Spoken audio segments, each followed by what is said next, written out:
Film Tebusan Dosa garapan sutradara Yosef Angginoen berhasil memadukan horor misteri dan membawa penonton pada kisah penuh teka-teki. Plot film ini bercerita tentang perjalanan emosional serta menggali dalamnya rasa bersalah dan penembusan dosa dalam keluarga. Tebusan Dosa dibintangi oleh Happy Salma sebagai Wening, Putri Marino sebagai Tirta, dan Sogen Itokazu sebagai Tetsuya. Film ini mengajak penonton untuk menyusuri kisah pencarian seorang ibu atas anaknya yang hilang, yaitu Nirmala, dengan latar sebuah desa di Jawa Tengah. Nah, seperti apakah cerita dari film Tebusan Dosa? Hayu, meluncur!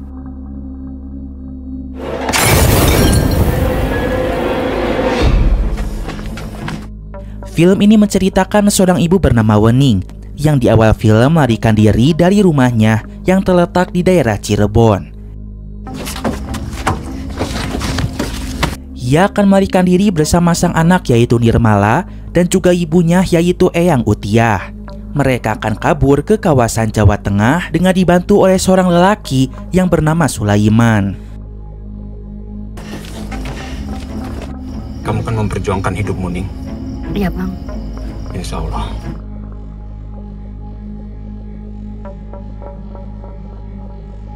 Namun ternyata Sulaiman hanya ingin memanfaatkan Wening. Di saat itu Sulaiman berpura-pura jika kartu ATM-nya terblokir. Dan ia malah minta uang Wening untuk jaga-jaga selama dalam pelarian. ATM-ku kena blokir, Ning. Hah? Kamu pegang duit kan? Sini, aku bawa dulu. Sementara itu si kecil Nirmala minta ibunya untuk pulang lagi ke rumah mereka. Mau pulang. Iya, sabar. Akan tetapi Wening tetap memilih untuk kabur. Sebelum lanjut ke ceritanya, buat kalian yang cari cemilan enak, pedas, gurih, kalian wajib coba nih cemilan dari Mamang Snack, yaitu bakso goreng atau basreng. Dijamin pedesnya nampol banget selur. Gurih, wangi daun jeruk, pastinya bikin nagih. Cocok banget buat dijadiin cemilan pas lebaran nanti selur. Buat yang mau beli bisa langsung check out di Shopee-nya Mamang ya. Atau kalian klik link di kolom komentar. Oke lah, mari kita lanjut ceritanya. Beberapa bulan kemudian, hidup Wening menjadi sengsara karena dimanfaatkan oleh Sulaiman. Ayah! Enggak. Ayah!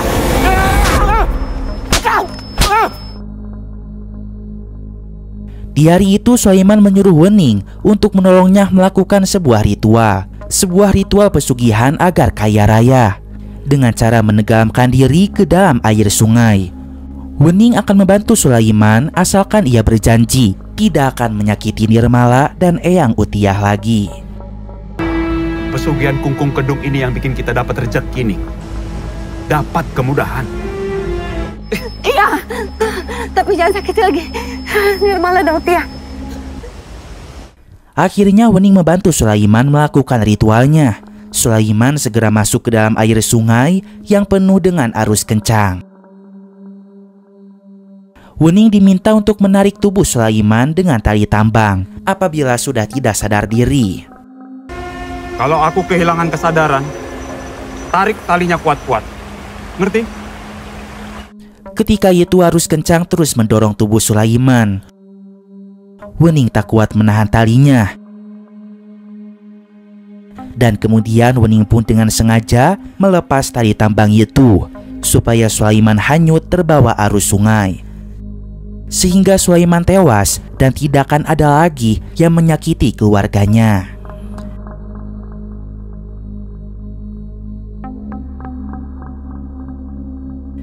Dua minggu kemudian, kini kehidupan Wening menjadi lebih baik. Saat ini Wening bekerja di sebuah wahana bermain yang bertugas sebagai penarik odong-odong. Setiap pekerja Wening pun menitipkan anaknya yaitu Nirmala kepada ibunya Nenek Utiah yang bekerja di sebuah sekolah anak-anak milik seorang dosen Jepang yang bernama Tetsuya. Ketika sedang bekerja, Wening pun didatangi oleh seorang juragan yang tampak marah-marah. Dia menagih hutang milik Sulaiman. Namun juragan itu belum tahu jika Sulaiman sudah meninggal sejak 2 minggu yang lalu akibat tenggelam di sungai itu. Mana Sulaiman? Minggat kemana dia? Suruh dia balikin uangnya. Wis, Pak. Ya, janji 1 bulan. Pak, Sudah berapa bulan ini? Malam harinya, setelah selesai bekerja, Wening segera pulang. Ia menjemput ke tempat Utiyah bekerja, yang mana tak jauh dari area wahana bermain tersebut. Di saat itu terlihat Nirmala sangat ketakutan dan terus merintih kesakitan. Kenapa? Kamu kemana saja sih, lama banget. Nirmala kenapa? Dengan buru-buru, Utiyah pun meminta Wening untuk segera menghidupkan motornya dan segera pulang ke rumah. Saat itu hujan turun dengan sangat deras. Wening sangat khawatir, apalagi Nirmala terus menangis tanpa henti dan merintih kesakitan. Udah Nirmala, jangan nangis terus. Jangan nangis. Lain kali diam aja di rumah, gak usah ikut-ikut Utiyah kerja. Wening pun sampai di persimpangan. Ia lebih milih jalanan kanan supaya lebih cepat sampai ke rumah. Situ aja Bu, biar cepat. Hei, Ning, kamu yakin? Tapi ternyata jalanan tersebut sangat jelek. Banyak aspal yang bolong hingga mereka mengalami kecelakaan.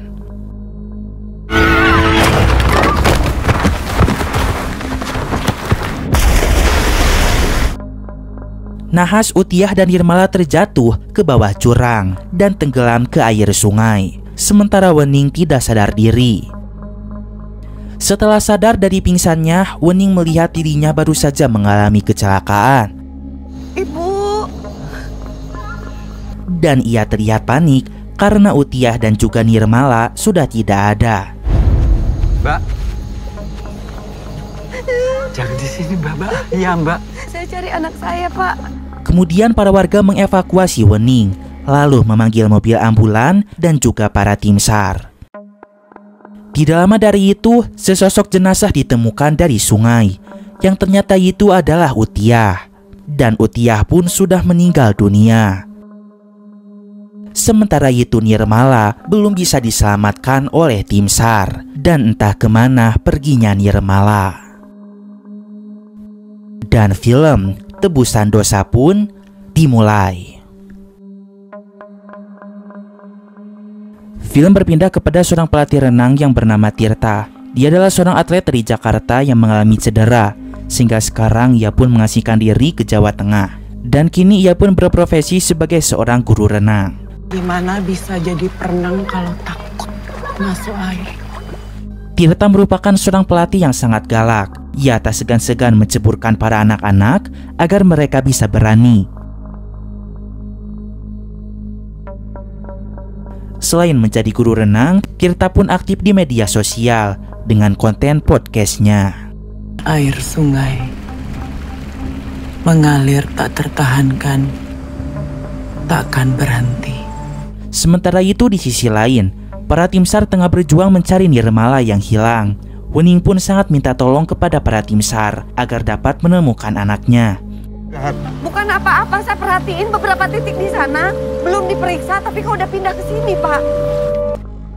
Bahkan Wening pun minta tolong kepada pihak kepolisian agar turut mencari anaknya yang hilang. Tetapi polisi mengatakan jika itu sudah menjadi tugasnya tim SAR. Akibat tragedi itu, kehidupan Wening menjadi berantakan. Ia pun tidak fokus dalam bekerja, sehingga ia diberhentikan untuk menarik odong-odong. Bahkan ketika bekerja di tempat laundry pun, ia telah merusakkan 2-3 baju para pelanggan. Seminggu ini sudah 2 baju rusak. Aku yang rugi, Neng. Kamu nggak konsen. Aku niatnya bantu. Tapi kamu kok gitu ya? Karena tidak ada pemasukan, Wening pun jadi bingung untuk bayar kontrakan, sehingga ia pun terpaksa harus menunggak sebulan. Kalau memang mau perpanjang kontrakan, uang segera dibayar ya, Mbak. Saya usahakan segera ya. Sekarang satu-satunya pemasukan Wening pun hanya pada penjualan barang kosmetik melalui media online. Ini dari LGTech ya, LGTech ini bagus banget. Dengan berat hati, Walaupun banyak pikiran, Wening tetap melakukan siaran langsung untuk memasarkan produknya. Namun ketika sedang siaran langsung, di depan layar handphonenya itu, gangguan-gangguan mistis mulai terjadi kepada Wening.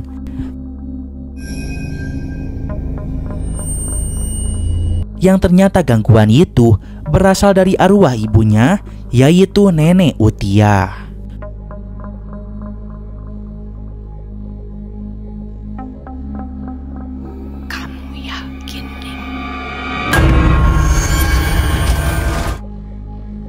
Keesokan harinya, Wening dipanggil oleh tim SAR lagi karena mereka menemukan beberapa barang di sungai tersebut. Tetapi ternyata di antara barang-barang itu tidak ada barang milik anaknya Nirmala. Ada, Mbak. Para tim SAR pun berasumsi jika Nirmala selamat karena ada orang-orang mengatakan jika Nirmala itu bisa berenang. Ada yang pernah bilang kalau Nirmala itu bisa berenang, Mbak. Kalau memang dia bisa berenang. Ya, tapi di mana? Tetapi pertanyaannya, jika Nirmala selamat, di mana sekarang ia berada? Malam harinya, Wening pun melakukan siaran langsung lagi. Sudah seminggu anak saya Nirmala hilang. Tapi saya yakin dia akan ketemu entah di mana. Ia mulai curhat kepada para penontonnya jika sekarang anaknya tengah menghilang. Ia pun minta doa kepada mereka semua supaya Nirmala dapat ditemukan. Film kemudian berfokus lagi kepada tokoh guru renang yaitu Tirta. Yang belum bayar iuran hari ini nggak usah ikut latihan. Rate, duduk. Yang lain pemanasan. Ayo. Ayo. Ternyata Tirta itu kenal dengan Nirmala karena Nirmala merupakan salah satu murid renangnya. Tirta jadi ingat saat dulu Nirmala pernah satu kali belajar berenang bersamanya. Tetapi saat itu Nirmala tidak bawa baju renang dan Tirta pun malah memarahinya. Sehingga Nirmala menjadi takut untuk belajar berenang lagi dengannya. Keesokan harinya ternyata para tim SAR akan menghentikan pencarian Nirmala karena sudah 10 hari Nirmala tak dapat ditemukan juga. Para tim SAR berasumsi mungkin Nirmala sudah tewas dan jasadnya sudah hanyut ke perairan yang lebih dalam. Pak, gimana ini? Maaf, Mbak. Pencarian harus kita hentikan. Bawa Anak saya masih hidup. Nirmala nggak mati. Wening tentu sangat bersedih di tengah banyaknya orang yang percaya putrinya mati. Namun ia tetap yakin bahwa anaknya itu masih hidup.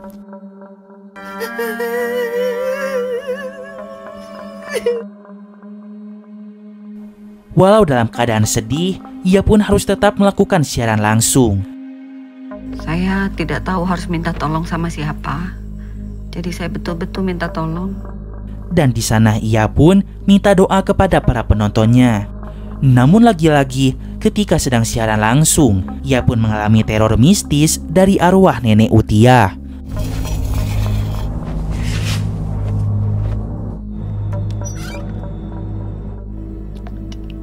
Jasad. Lalu kemudian ia melihat lemari baju terbuka dengan sendirinya. Nenek Utia memberi petunjuk jika Nirmala ada di sana.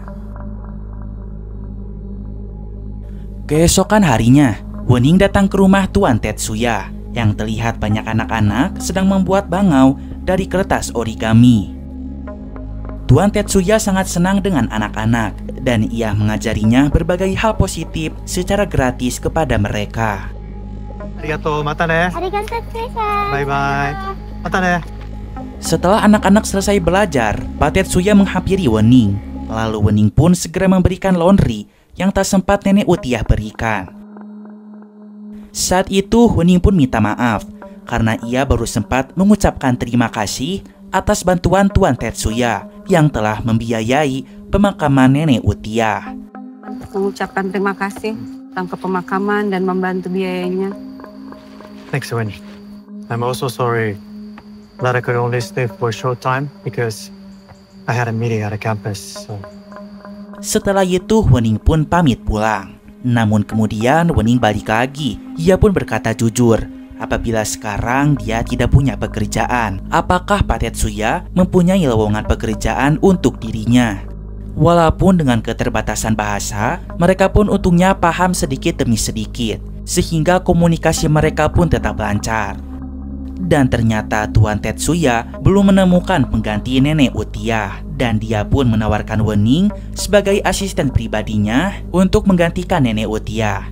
Dan dengan senang hati, Wening pun bersedia. Anda bisa kerja besok? Bisa? Mornings to afternoons, okay? Baik, Tetsuya.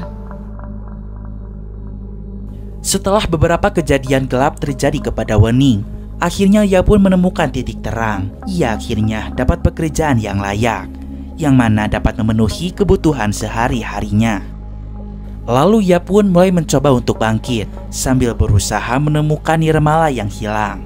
Kemudian ia pun keluar dari rumah, membagikan nasi berkat atas mengenangnya 7 hari kematian Nenek Utia kepada warga sekitar. Sementara itu, Tirta masih asik dengan konten podcastnya. Dan kali ini ia sangat tertarik untuk mengangkat tragedi yang dialami oleh Mbak Wening, yang mengalami kecelakaan motor dan kehilangan anak serta ibunya. Ia asumsikan jika kejadian buruk itu akan terjadi kapan saja tanpa mengenal waktu. Selamat datang di Saiki Tirta. Kali ini kita akan membahas tentang tragedi. Hari demi hari, Tirta sering memantau Mbak Wening untuk melakukan riset sebelum diangkat menjadi konten podcast miliknya. Terlihat Mbak Wening selalu datang ke tepi sungai untuk mencari Nirmala. Di saat itu Mbak Wening pun berhalusinasi melihat jenazah Nirmala ada di sana.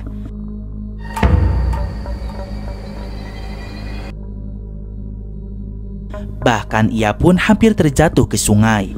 Namun beruntung ia ditahan oleh Tirta. Tirta pun menceritakan niatnya untuk menjadikan kisah Mbak Wening menjadi konten podcastnya kepada rekan guru renangnya yang bernama Bagus. Bagus pun sangat mendukung rencana tersebut. Ia yakin kontennya pasti viral. Nah, untuk mendapatkan kisah yang lebih lengkap, Tirta berniat ingin mewawancarai Mbak Wening secara langsung seluruh dan mengajaknya untuk konten podcast bersama. Di hari itu, Tirta datang ke rumah Mbak Wening, namun terlihat rumahnya sangat sepi. Tetapi ternyata pintunya tidak dikunci. Mbak Wening? Tirta pun masuk dengan hati-hati, namun di sana ia pun malah dihantui. Seketika ada noda darah yang jatuh di telapak tangannya. Ia diteror oleh hantu Nenek Utia.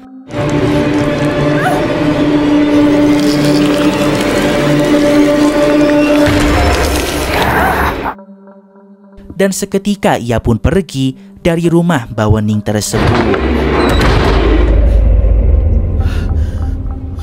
Di sisi lain, Mbak Wening sendiri sedang bekerja di rumah Tuan Tetsuya. Dia bersih-bersih rumah dan juga menyiapkan makanan untuk Tuan Tetsuya.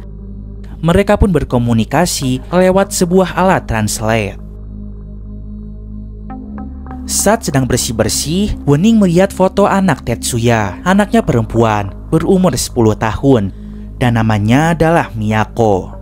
Ternyata, Tuan Tetsuya sudah bercerai dengan istrinya, dan hak asuh Miyako telah jatuh kepada tangan istrinya. Oleh sebab itulah Tuan Tetsuya pergi dari negara Jepang dan hidup sendiri di Indonesia. Ia pun melanjutkan pendidikannya, yaitu kuliah S2 di universitas yang ada di Indonesia.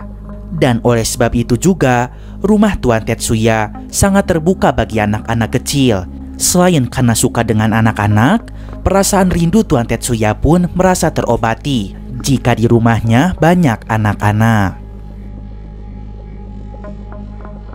Kemudian Wening melihat sebuah kertas origami berbentuk bangau. Pak Tetsuya mengatakan jika Nirmala sangat senang membuat hal tersebut. Dan di Jepang, bangau itu adalah simbol dari harapan. dan dipercaya 1000 bangau dapat mengabulkan permintaan. 1,000 cranes grant a wish.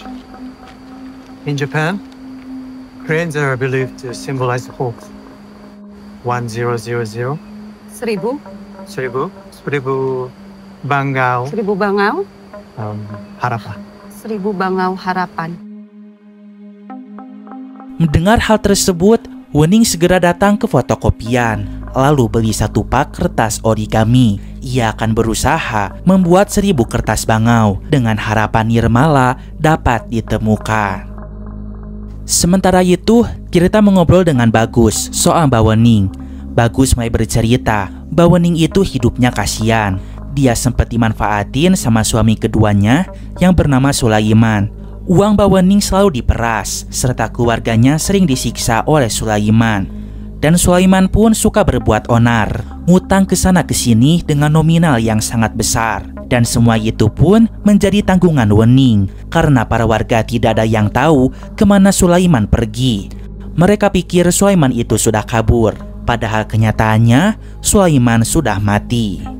Tirta sangat prihatin mendengar cerita itu. Ia ingin bertemu langsung dengan Mbak Wening untuk wawancara lebih lanjut. Bagus dan Tirta kemudian sudah ada di depan rumah Mbak Wening. Beberapa lama kemudian, akhirnya Mbak Wening pulang dari rumah Pak Tetsuya. Mereka pun dipersilakan untuk masuk. Kemudian disuguhkan 2 gelas es teh manis hangat. Tirta lalu mengatakan tujuannya jika ia ingin mewawancarai Mbak Wening soal tragedi kecelakaan kemarin. Dan ia memiliki sebuah channel podcast yang sudah lumayan besar. Sebenarnya Mbak Wening senang mendapatkan tawaran itu. Ia bisa sekaligus minta tolong kepada masyarakat lebih luas, terutama kepada para penggemar podcast milik Tirta, untuk minta tolong menemukan anaknya. Tetapi sebelum itu ia pun berkata jika mereka harus membantunya untuk membuat 1000 kertas bangau. Setelah itu ia bersedia untuk diwawancara. Bayu kemudian pulang karena ada urusan lain yang harus ia tangani, dan ia pun membiarkan Tirta berduaan bersama Mbak Wening. Sepanjang malam mereka pun membuat bangau kertas. Mbak Wening memotong kertas origaminya, sementara Tirta membentuk karakter bangau. Suami Mbak yang di foto itu. Ketika itu, tanpa sengaja jari Mbak Wening tersayat. Dengan sigap, Tirta segera menolongnya. Lalu Tirta pun mengatakan jika Mbak Wening itu hebat, ia bisa tegar menjalani kehidupan setelah semua tragedi yang menimpa kepadanya. Tirta mengatakan jika Mbak Wening itu hebat dan ia kagum kepadanya. Saya kagum sama Mbak. Bisa tegar dan tabah untuk menghadapi semua tragedi ini. Saya nggak punya pilihan. Tak terasa hari sudah larut malam dan Tirta pun tak sengaja ketiduran di atas sofa. Sedangkan Mbak Wening terus membuat kertas bangaunya.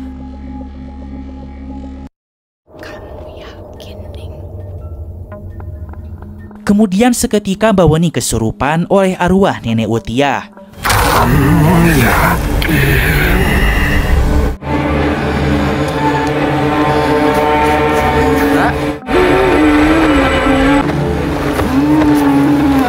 Beruntung ia dapat sadar dengan dibantu oleh Tirta dengan cara memasukkan air ke dalam mulutnya.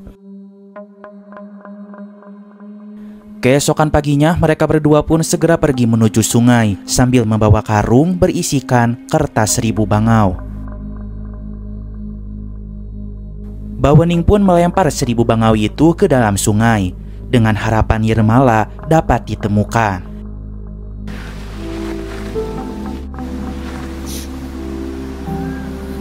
Diam-diam Tirta merekam semua itu. Namun Mbak Wening mengetahuinya dan Wening tidak suka akan hal itu. Ia meminta Tirta untuk menghapusnya. Setelah itu Tirta mengantar Wening ke rumah Tuan Tetsuya karena Wening akan lanjut bekerja pada hari itu. Nanti malam Tirta akan menjemput Wening lagi karena mereka akan melakukan podcast bersama. Setelah itu, Tirta mengobrol lagi bersama Bagus di warungnya. jika Tirta berniat ingin membantu Wening, maka mereka minta bantuan saja kepada seekor dukun supaya Nirmala cepat ditemukan.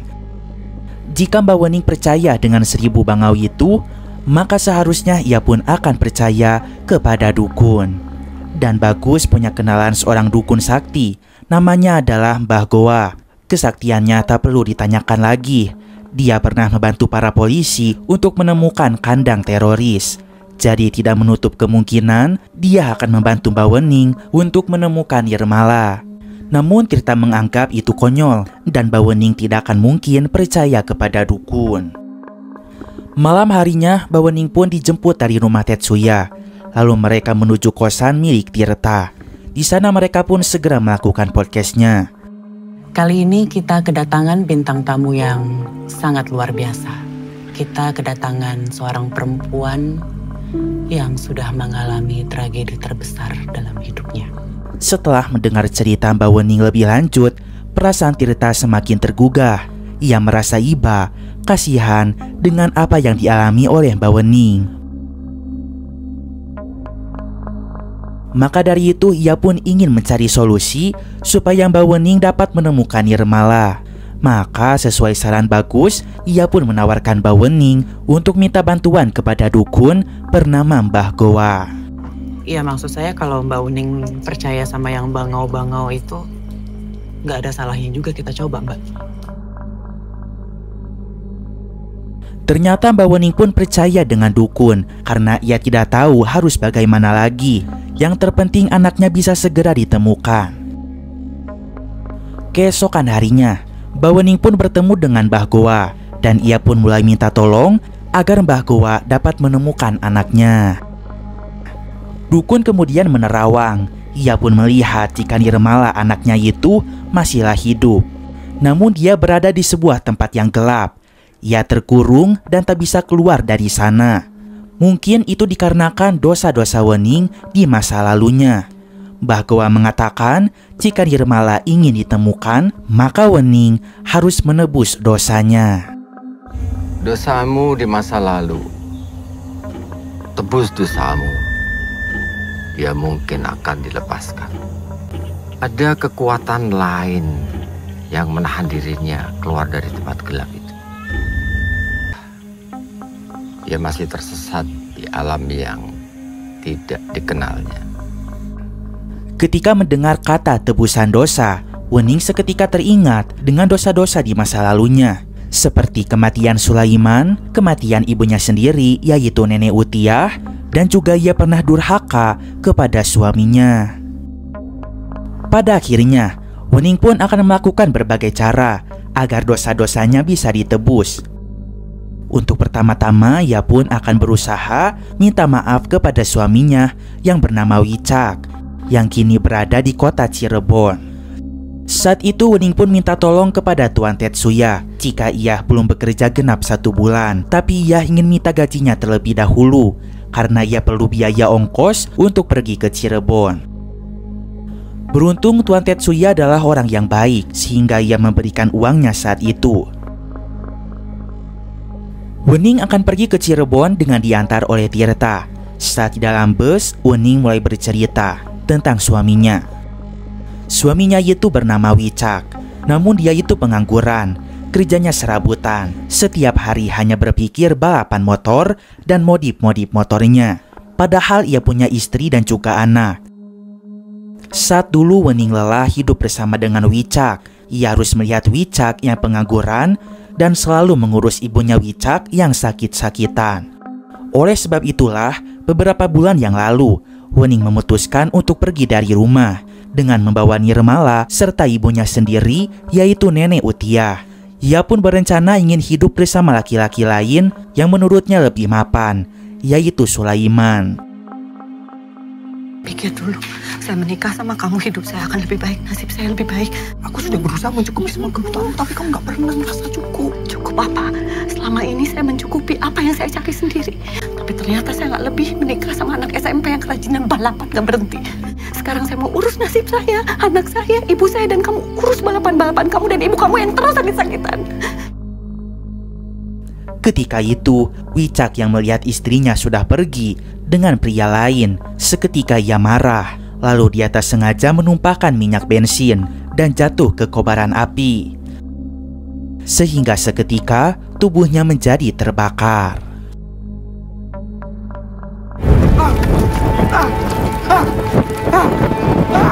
Mungkin itulah dosa Wening kepada Wicak, dan ia ingin minta maaf akan hal itu.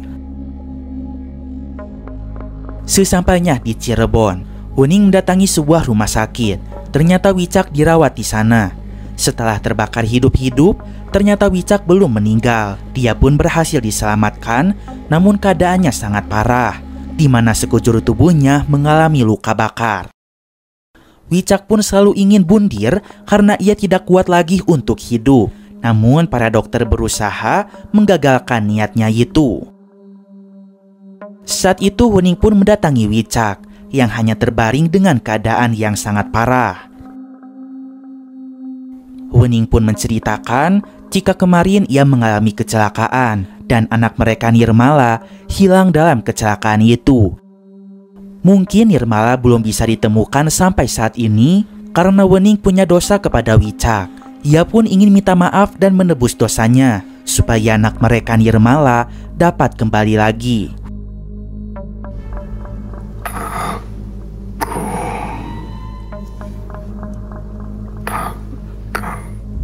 Wicak pun akan memaafkan dosa Wening asalkan dia membunuh dirinya. Wicak minta Wening agar membekam wajahnya dengan bantal. Namun saat itu Wening merasa tidak tega dan ia tak bisa melakukan hal tersebut. Tidak bisa.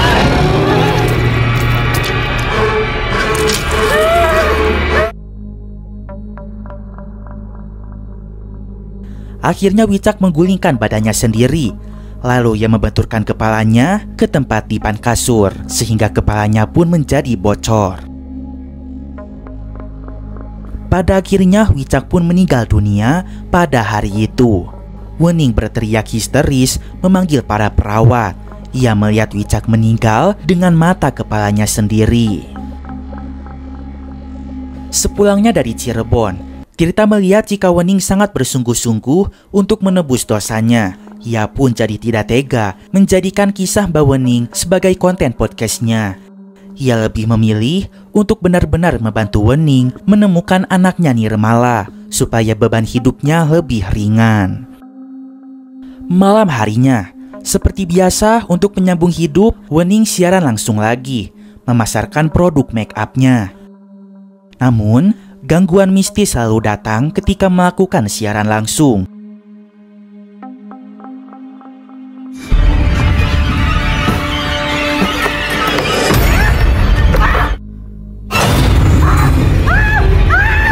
Wening yang takut lalu berlari dari rumah. Kemudian ia minta tolong kepada Tuan Tetsuya agar malam ini bisa tidur di rumahnya karena ia takut dengan hantu. Mengganggu. Boleh saya menginap di sini? Saya sedang tidak bisa tinggal di rumah. You can sleep here tonight.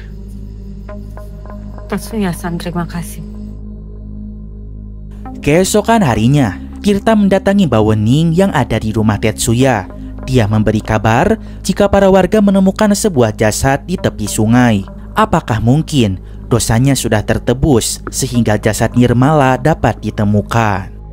Tetapi ternyata itu bukanlah jenazah Nirmala, melainkan jenazah Sulaiman yang tenggelam di awal film tadi. Mbah Gowa orang pintar itu mengatakan kepada Wening jika Nirmala belum bisa ditemukan karena masih ada dosa yang harus Wening tebus, yaitu kematian Sulaiman. Sebenarnya Wening tidak berniat membunuh Sulaiman, ia hanya ingin keluarganya selamat. Selain itu di awal film, ia pun tak kuat menahan tali tambangnya. Tetapi demi Nirmala, Wening pun akan melakukan tebusan dosa untuk Sulaiman. Sebagai tebusan dosa kepada Sulaiman, Wening harus melakukan sebuah ritual, yaitu ritual pembersihan sungai. Hal ini dikarenakan Sulaiman mati di sungai tersebut. Ritual itu harus memerlukan banyak persiapan, seperti kambing Jawa, berkelamin jantan, dan juga nasi tumpeng. Agar ritual itu terlaksana, lagi dan lagi, Wuning minta tolong kepada Tuan Tetsuya. Dengan diantar oleh Tirta, Wuning berniat akan minta pinjaman uang lagi kepada Tuan Tetsuya untuk bayar dukun goa serta biaya persiapan ritual pembersihan sungai. Namun saat itu Wuning baru tahu dari Tetsuya jika ternyata Tirta adalah guru les renangnya Nirmala, dan entah mengapa Wuning sangat marah mengetahui hal itu. Intinya Wuning marah jika Tirta tidak jujur jika dia adalah guru renang les anaknya. Wuning minta agar Tirta pergi dan jangan dekat lagi dengannya. Malam harinya, Wuning diantar oleh Tuan Tetsuya untuk memberikan uang biaya ritual kepada Bagus yang nantinya diserahkan kepada dukun goa. Setelah itu ritual pun dilaksanakan. Acara ritual itu pun hanya boleh dihadiri oleh para laki-laki, sementara perempuan dilarang untuk berpartisipasi.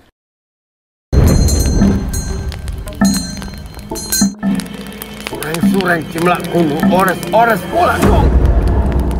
Kepala kambing hitam sudah disiapkan. Mbah Gowa segera baca mantra sambil membunyikan loncengnya.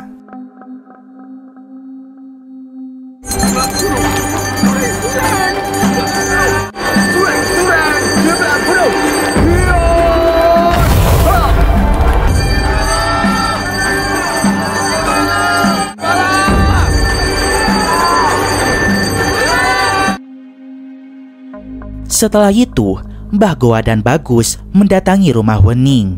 Terlihat Wuning masih memakai mukena karena ia baru saja selesai sholat.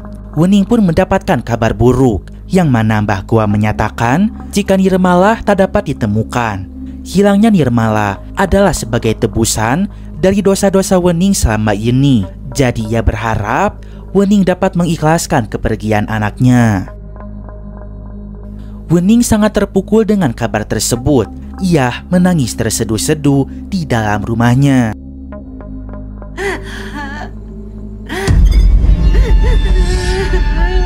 Kemudian ia melihat arwah Nenek Utiah serta arwah Wicak. Wuning tidak takut melihat mereka. Namun ia seketika minta maaf atas segala dosa yang telah ia lakukan kepada mereka.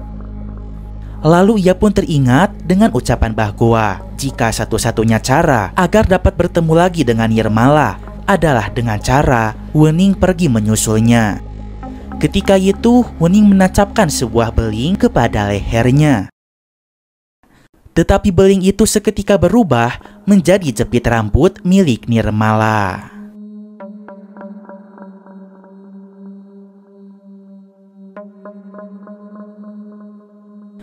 Di sisi lain, Tirta menenangkan dirinya dengan berendam di dalam kolam renang. Di saat itu pikirannya mulai terbuka. Dan ia pun sadar jika saat di rumah Tuan Tetsuya tadi, ia sempat melihat foto anaknya, yaitu Miyako. Dia melihat Miyako itu memakai jepitan rambut karakter bangau, yang mana ia ingat jepitan itu sama dengan milik Nirmala.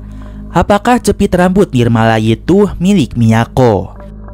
Lantas Tirta segera pulang ke rumah dan mencari tahu lebih lanjut soal keluarga Tuan Tetsuya.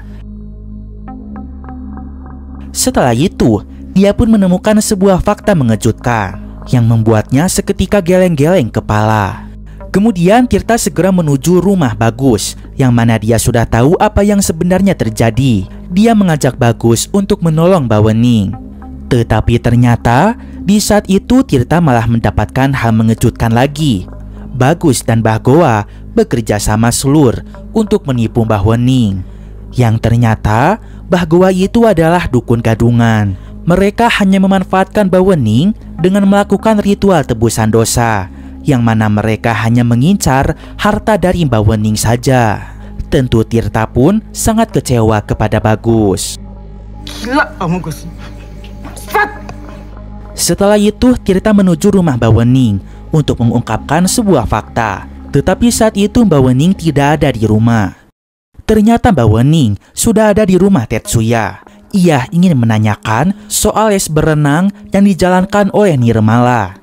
apakah benar Tuan Tetsuya yang mendaftarkan Nirmala untuk les renang tersebut? Ternyata Tuan Tetsuya sangat suka kepada Nirmala, sehingga ia sudah menganggapnya sebagai anaknya sendiri. Apalagi Nirmala itu sangat mirip seperti anaknya Miyako. Dia menganggap Nirmala seperti anaknya sendiri. Oleh karena itu, ia pun mendaftarkan Nirmala berenang supaya ia punya banyak keahlian. Tetapi saat itu, guru les renangnya, yaitu Tirta, sangat galak, sehingga Tuan Tetsuya melarang Nirmala untuk lanjut les lagi bersama Tirta. Sementara di sisi lain, Tirta berusaha menjelaskan jika orang Jepang itu adalah orang jahat. Sebenarnya Tuan Tetsuya tidak pernah bercerai dengan istrinya, tetapi istri dan anaknya itu sudah meninggal dalam kecelakaan mobil, dan itu semua gara-gara Tetsuya sendiri. Tetapi saat itu, Tirta melihat penampakan Wicak, suaminya Wening, dengan wujud yang sangat mengerikan.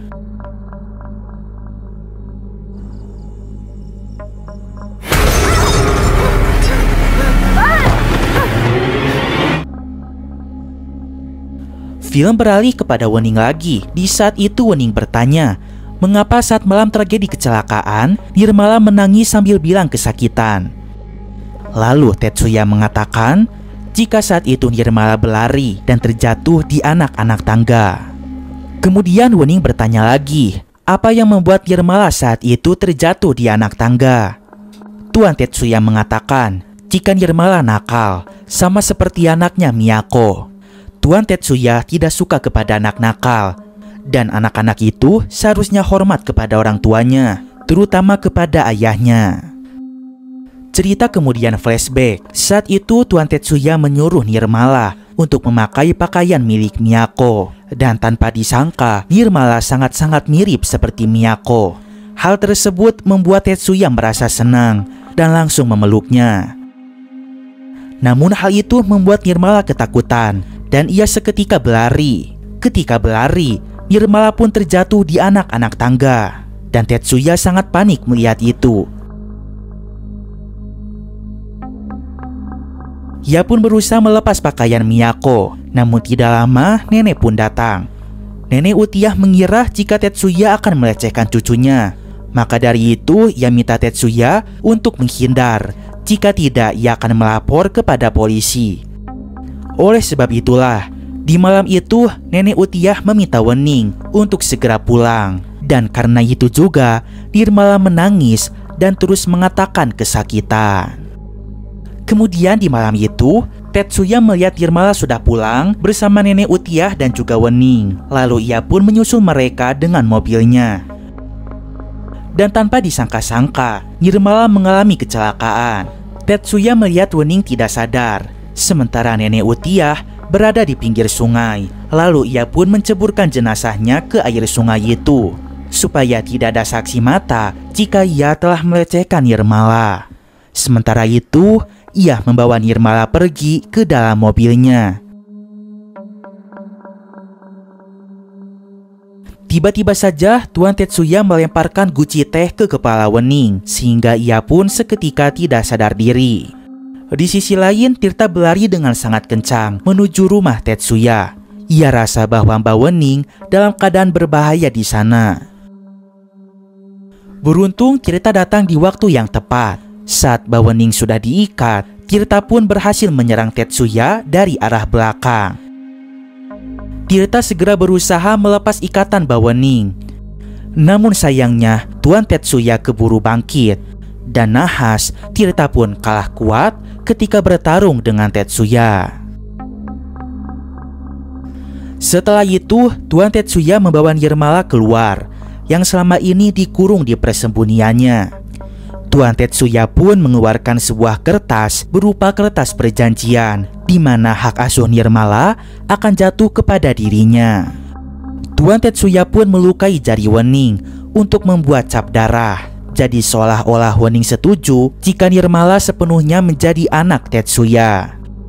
Dan beberapa hari yang lalu, Tuan Tetsuya pun sempat menggeledah isi dompet Wening, dan ia pun memfoto kartu KTP-nya menjadi anaknya. Dan setelah itu, Tuan Tetsuya pun akan membawa Nirmala pergi ke negara Jepang. Saat Tuan Tetsuya akan membawa Nirmala pergi, seketika kekuatan goib merasuki tubuh Wening. Ternyata itu adalah arwah nenek Utiah. Mereka pun bersatu agar Nirmala tidak dibawa.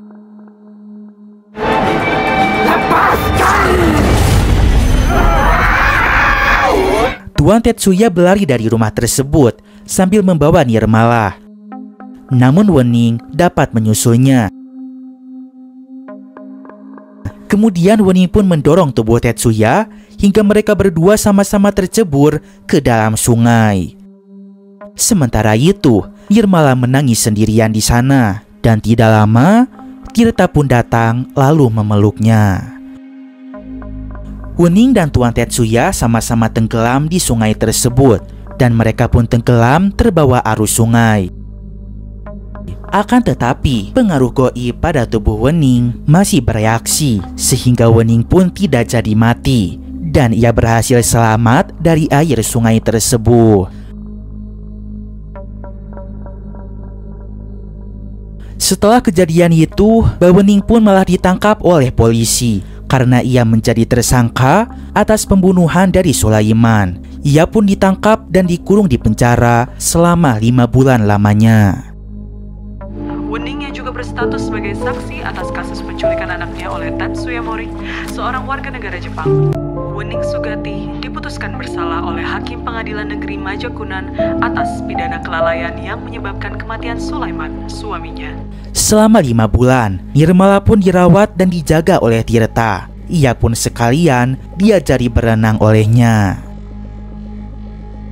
Singkat cerita, setelah 5 bulan berlalu, akhirnya Wening bebas dari penjara. Dan ia pun dapat berkumpul kembali bersama Nirmala anaknya. Dan cerita pun berakhir.